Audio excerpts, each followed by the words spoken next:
we're not going to overrule the fact that there are prejudices, unfortunately, that come on account of color of your skin, where you're coming from. But one thing that history agrees with is the fact that individuals have been able to be so exceptional, they force their way through the maze of these prejudices. You see, the key to excelling in a harsh environment is excellence. We learned that from the book of Daniel. Daniel was one of the eunuchs that came, they were slaves, and Daniel excelled. The Bible, the king himself attested to the fact that an excellent spirit was at work in Daniel. And from a theological standpoint, Daniel reigned through the dispensation of at least 4 different kings, and none of them could bring him down. In matters of wisdom, they literally had to probe along the lines of his spiritual life, matters of prayer, to find fault in him. So an individual can be so excellent it becomes unfair. In as much as there are racial prejudices, I want you to know that they are still reasonable people.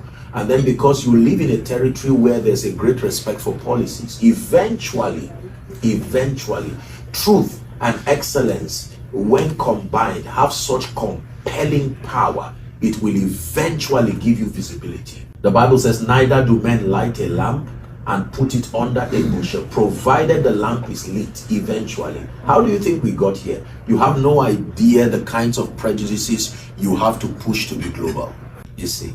Yeah, so it's not just because, in fact, being a man of God in many regards becomes a stain and a disadvantage to you as far as dealing with the world of leadership and corporate life is concerned, because they just believe men of God are lazy people who prey on members, free money, free publicity, free everything. So you would have to defend yourself even the more.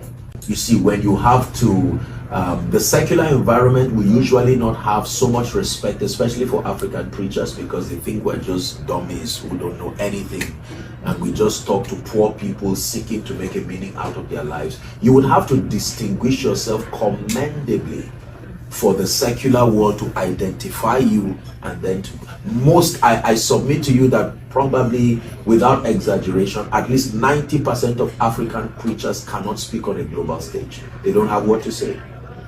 It sounds like an exaggeration, but it's true. It's true, because the biases and the context of our understanding is so low, so poor, so narrow, so mediocre. You will not be able to speak to global minds and speak to global issues. You see that?